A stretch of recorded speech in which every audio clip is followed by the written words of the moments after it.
नमस्कार दोस्तों, जय हिंद। दोस्तों, 5 बार 7 बार रिपीट करने की कोई ज़रूरत नहीं है। वर्म की सेटिंग सही तरीक़ा से करिए और 2 से 3 बार में फ़ाइनल कीजिए। 3 बार तो बहुत ज़्यादा हो जाता है, 2 बार में ही फ़ाइनल हो जाता है अगर सही तरीके से अगर वर्म की सेटिंग करेंगे तो। अगर आपके पास 6 वोल्ट या 9 वोल्ट का एक्सपेलर है तो उसमें 3 बार लास्ट जो होता है 3 बार में फ़ाइनल हो जाना चाहिए। अगर सही तरीके का सेटिंग रहेगा तो 3 बार में फ़ाइनल हो जाता है। और ऐसे जो है मई जून के जो टाइम होता है इसमें तो 2 बार में ही फ़ाइनल होने का चांस रहता है। अगर सही तरीके का प्रॉपर तरीके का अगर ध्यान रखेंगे वर्म सेटिंग का, अगर सेट करने के बारे में जानकारी सही रहेगा तो कभी भी दिक्कत नहीं आएगा। तो आइए जानते हैं आज कि वर्म की सेटिंग को किस तरीके से सेट करते हैं, ताकि जो अपने एक्सपेलर में जो रिपीट करना पड़ता है इतना बार वो ना करना पड़े और 2 से 3 बार में लास्ट में फ़ाइनल हो जाना चाहिए। दोस्तों, जब भी एक्सपेलर का वर्म की सेटिंग करें तो प्रॉपर तरीक़ा से वर्म का जो डाया होता है उसको समझें, लेंथ समझें और जो इसमें स्पेस जो होता है जो माल को पास करने के लिए उसको जानना बहुत ज़रूरी है। जैसे कि आप इस सेटिंग में देख रहे हैं, कहीं पे 1.25 इंच का कॉलर लगा हुआ है, कहीं पे 1.5 इंच का और कहीं पे आधा इंच का।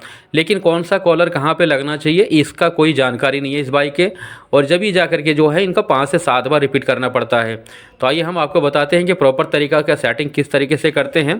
पहले मैं अपने एक्सपेलर में आपको करके दिखाता हूँ। देखिए, ये हमारा एक्सपेलर का वर्म सेटिंग है और देखिए हम किस तरीके से इसको सेट करते हैं। दोस्तों देखिए, आप लोगों के पास चाहे छोटी एक्सपेलर है या बड़ी है, इससे कोई मायने नहीं होता है। प्रॉपर तरीका का सेटिंग की जानकारी होना चाहिए। जैसे कि हम देखिए, ये जो कॉलर दिया हूँ, कॉलर कोल वर्म और गेवी वर्म के बीच में है। आप लोग क्या करते हैं, यहाँ पे कई भाई लोग जो है इसको समझ नहीं पाता है। ये गेवी वर्म अगर मान चलिए कि अगर पीछे अगर पिंडा अगर कॉलर है तो ठीक रहता है, और नहीं तो क्या है, सीधा वर्म को अटैच नहीं करना चाहिए। बीच में स्पेस देना बहुत ज़रूरी है। अगर बिना कॉलर का अगर वर्म को अटैच करते हैं तो कभी भी प्रॉपर जो है माल नहीं निकलता है। इस बात को ध्यान रखना है। वर्म की साइज़ दोस्तों देखिए, मेरा 12 वोल्ट का एक्सपेलर है, आपके पास 6 वोल्ट और 9 वोल्ट का है। तो वर्म की सेटिंग चाहे कोई सा भी एक्सपेलर का कीजिए, अगर सिस्टम अगर एक ही होता है, कोई ज़्यादा अलग नहीं होता है। जो अगर तरीके से कीजिएगा समझिए एक ही है, बस समझने का अनुभव होता है थोड़ा, क्योंकि इसकी साइज़ लंबाई अलग हो जाता है, आपका साइज़ जो एक्सपेलर का है वो कम होता है, लेकिन जो तरीका है सेम है। हम देखिए किस तरीके का कॉलर सेट करते हैं। आप देख लीजिए, यहाँ 3 कॉलर लगा चुका हूँ। उसके बाद देखिए हमारी वर्म की लंबाई देखिए। दोस्तों, हमारे जो एक्सपेलर में वर्म लगता है मिनिमम मान चलिए जैसे 48 की, अगर एक्सपेलर है 12 वोल्ट 48 में होता है तो 48 में देख लीजिए आपके हिसाब से। मैं आपको वर्म के साइज़ भी बता दूंगा। ओके, आप लोगों के पास चाहे जो भी साइज़ का वर्म हो और जो भी साइज़ का एक्सपेलर है, मैं बार बार कहता हूँ सेट करने का तरीका सेम होना चाहिए। यहाँ पे रिवर्स लगा हुआ देखिए हमारा 3 इंच का 3 रिवर्स लगाते हैं हम। कभी कभी ऐसा होता है कि हम 4 भी लगा देते हैं मौसम के अनुसार में, क्योंकि जब भी हम वर्म को चेंज करते हैं तो वो मौसम के हिसाब से उसकी सेटिंग करते हैं।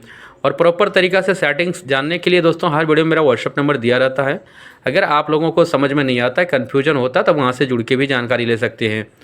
और यहाँ पे देखिए, हम जैसे कि अभी आपको दिखाया, यहाँ पे 3 रिवर्स है। 3 रिवर्स के बाद दोस्तों देखिए ये हमारा प्रेसिंग वर्म कितना है, ये भी 3 इंच का ही है। और मैं आपको एक चीज़ और बता देता हूँ, हम जो प्रेशर रखते हैं, कई सारे भाई लोग कहते हैं कि प्रेशर जो है करीबन मान चलिए कि अगर 9 का एक्सपेलर है, 9 वोल्ट का, तो उसमें कम से कम 5.5 इंच रखना चाहिए। जबकि मैं जो प्रेशर रखता हूँ दोस्तों, हमारा जब 48/8 की एक्सपेलर है और 12 वोल्ट में है, लेकिन मुश्किल से हम 3 इंच, 2.5 इंच, 3.5 इंच, 3 इंच, बस 3 इंच मान चलिए मुश्किल से रखता हूँ, इससे ज़्यादा नहीं रखता हूँ। आप लोग ज़्यादा से ज़्यादा 2.5 इंच रखिएगा, बहुत होता है, ज़्यादा प्रेशर देने का ज़रूरत नहीं है। मैं आपको एक बार ये वर्म की साइज़ सब बता देता हूँ, ताकि अगर आपके पास अगर 12 वोल्ट का एक्सपेलर है तो आप इस तरीके से सेटिंग कीजिएगा, कोई दिक्कत नहीं आएगा। ये हमारा प्रेशर है, देखिए यहाँ पे मैं इसको यहाँ पे 3 इंच के लगभग में रखा हूँ इस वाली सेटिंग में, क्योंकि ये हमारी जो है फाइनल कल की सेटिंग है। और फाइनल एक्सपेलर में हम ये वर्म की सेटिंग कैसे डाले हैं ये मैं आपको बता देता हूँ एक बार। अगर आपको डालना है तो आप नोट कर लीजिए इसको, क्योंकि दोस्तों देखिए इसके बारे में जानकारी होना बहुत ज़रूरी है। अगर सेटिंग सही तरीक़ा से कीजिएगा तो कभी भी कोई चीज़ का दिक्कत नहीं आएगा। मैं आपको वर्म की साइज़ बता देता हूँ एक बार। दोस्तों देखिए, जैसे कि हमारा एक्सपेलर में ये 13.5 इंच का कॉलर वर्म लगता है, उसके बाद 40 mm का कॉलर लगा हुआ है। ये कॉलर जो दिख रहा है आपको, ये 40 mm का है। आप देख लीजिए, मैं नाप को भी आपको दिखा देता हूँ, देख लीजिए 40 mm दोस्तों बहुत ज़्यादा होता है। यानी कि मान चलिए 50 mm में तो 2 इंच ही हो जाता है। आप समझ सकते हैं कि 2.25 इंच के लगभग में जो है हम कॉलर देते हैं। और ये देख लीजिए, मेरा ये जो गेवी वर्म है, ये गेबी बरम नहीं है, ये सीधा बरम है। और ये जो बरम है हमारा 7.5 इंच का है। 7.5 इंच जो है इसकी लंबाई है। फिर यहाँ पे जो है 40 mm का कॉलर यहाँ पे भी लगा हुआ है।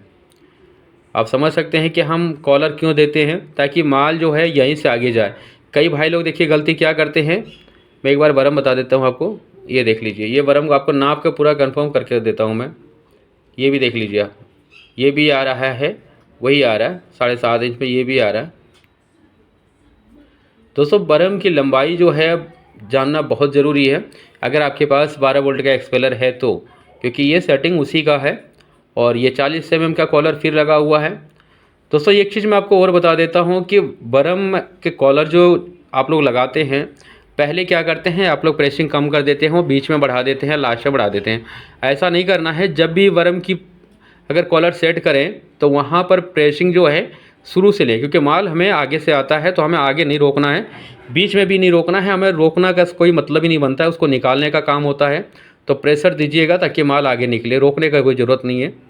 देखिए 3 इंच का 3 रिवर्स का बरम लगाते हैं, एक गेवी बरम लगाते हैं हम 7.5 इंच का, और एक लगाते हैं यानी कि अगर गेवी बरम नहीं है तो सीधा बरम लगा देना है, उसके पहले कॉलर दे देना है। उसके बाद बीच में फिर हम लगा देते हैं एक 7.5 का बरम, एक 6 का लगा देते हैं, उसके बाद 4.5 का, उसके बाद 3 का रिवर्स, उसके बाद फिर हम लगाते हैं 4.5 का बरम, फिर 3 का रिवर्स, उसके बाद फिर लगाते हैं हम 4 का बरम, फिर 3 का रिवर्स, उसके बाद 3 का बरम लगा करके 3 का फ्रेशिंग दे करके हम इसको फाइनल करते हैं।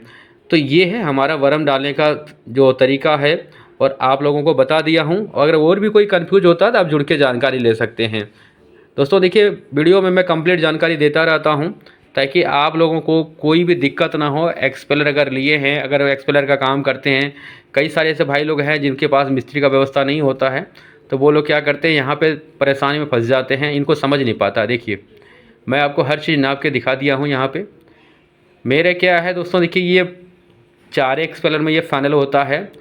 और कई सारे ऐसे भाई लोग हैं जिनके पास अगर सिंगल एक्सपेलर है तो उसको 2 से 3 बार रिपीट करना पड़ता है। मेरा क्या कच्ची घानी का काम है, इसीलिए यहाँ पे थोड़ा एक प्रेस ज़्यादा चलता है और प्रोडक्शन के हिसाब से बरम की सेटिंग होती है। दोस्तों जब भी बरम की सेटिंग करें उसके साथ में चैम्बर का भी रिपेयर ज़रूर किया कीजिए। कई भाई लोग करते हैं कि चैम्बर छोड़ देते हैं। अगर बरम को चेंज करते हैं तो चैम्बर का रिपेयर ज़रूर किया कीजिए। अगर चैम्बर का रिपेयर की जानकारी नहीं आपको है तो आपको सिर्फ यूट्यूब पे सर्च करना है कि एक्सपेलर का चैम्बर कैसे रिपेयर करते हैं। अगर बरम सेटिंग के बारे में जानकारी चाहिए तो वहाँ पे भी आपको यही लिख के सर्च करना है कि एक्सपेलर का बरम की सेटिंग कैसे करें। इसके बाद जो है दोस्तों आपके पास सारी जो है वीडियो आ जाएगा, अगर आप हमारे सब्सक्राइबर हैं तो। और अगर नहीं है तो चैनल को सब्सक्राइब कर लीजिएगा, साथ में बेल आइकन को प्रेस कर लीजिएगा, आपके पास सारी वीडियो आ जाएगा। आप उसको देख करके अपने एक्सपेलर की सेटिंग को सेट कर सकते हैं। वीडियो अच्छी लगता है तो लाइक शेयर कर दीजिए। धन्यवाद। जय हिंद।